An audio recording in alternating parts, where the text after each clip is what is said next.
sa lahat ng mga kabarkada natin dito sa KTV, Kasaysayan TV.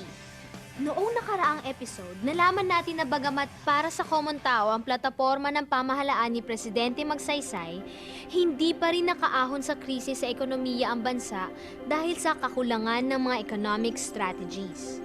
Binatikos rin ng mga Pilipinong negosyante at nasyonalista sa pangunguna ni Senador Claro M. Recto ang lumalaking partisipasyon ng mga banyaga sa ekonomiya at politika.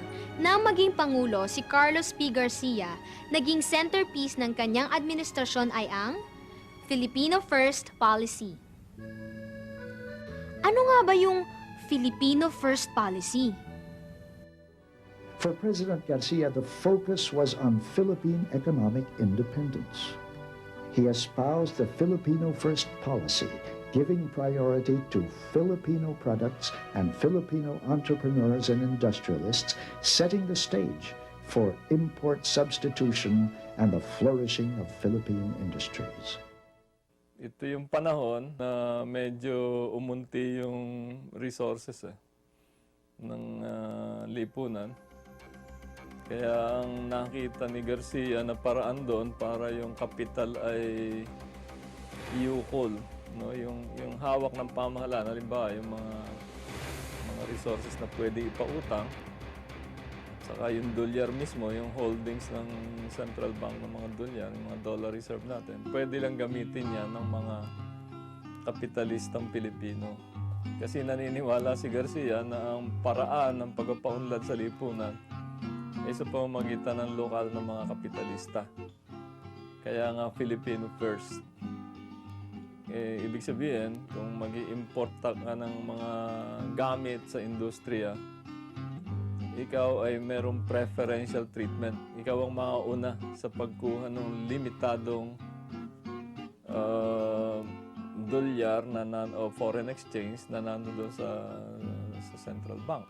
Sa Filipino First Policy pala, nagkaroon ng proteksyon ang mga industriyang lokal mula sa kompetisyon ng mga produktong dayuhan. Umunlad ang industriya ng semento at ang pagproseso ng mga produktong asero at bakal. Itinayo rin ni Presidente Garcia ang Filipino Retailers Fund. Ang may prioridad sa salaping pinapautang ng pamahalaan ay ang mga negosyanteng Pilipino. Kanya ring ipinatupad ang National Marketing Corporation o NAMARCO Act na siyang nagtustos sa mga maliliit na Pilipinong mangangalakal.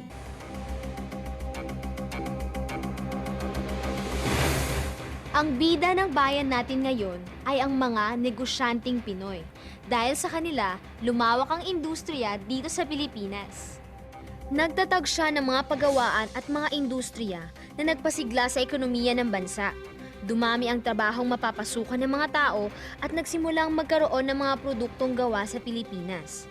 Dahil sa pagbubukas ng mga oportunidad ng pagnenegosyo ng mga Pilipino, pati ang ibang sektor ay nagkaroon ng inspirasyon na gumawa rin ng sariling mga produkto para sa pangangailangan ng mga Pilipino. Humina ang kontrol ng dayuhan sa ekonomiya ng Pilipinas dahil sa malaking partisipasyon ng negosyanteng Pinoy sa industriya, sa tulong ng Filipino First Policy ng gobyerno. Malaking pagbabago ang dinala sa ekonomiya ng Pilipinas ang Filipino First Policy. Kaya, halika na't mag-countdown tayo ng 3 dahilan kung bakit hit na hit ang programang ito ni Presidente Garcia.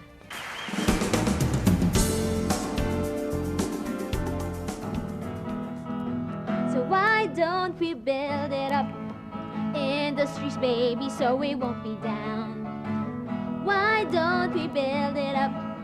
Industries, baby, so we won't be down. Ang mga Pilipino ang unang pahihiramin ng dolyar para sa kanilang negosyo. Kaya naman, nagkaroon tayo ng pagkakataong magmay-ari at bumili ng malalaking industriya. Why don't we build it up? Industries, baby, so we won't be down. Why don't we build it up?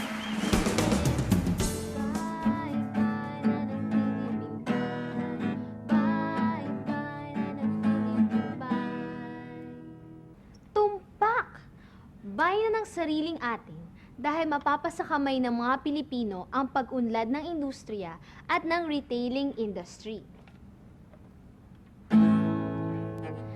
Bye-bye na ng Pilipinas. Bye-bye na ng Pilipinas. I should be lucky, lucky, lucky, lucky. I should be lucky in work. I should be lucky, lucky, lucky, lucky. I should be lucky in work. At dahil nag-boom ang mga lokal na industriya, trabaho ang katapat nito sa mga kababayan nating manggagawa. I should be lucky, lucky, lucky, lucky. I should be lucky in work. I should be lucky, lucky, lucky, lucky. I should be lucky in work. Oh, hindi ba't gold record sa ekonomiya ang Filipino First Policy? Kaya dapat suportahan natin ang mga gantong klase ng programa. Maganda at mabuti ang intensyon ng Filipino First Policy. Naging maunlad ang mga lokal na industriya. Kaya lang, wala raw mga bagong negosyo na naitatag.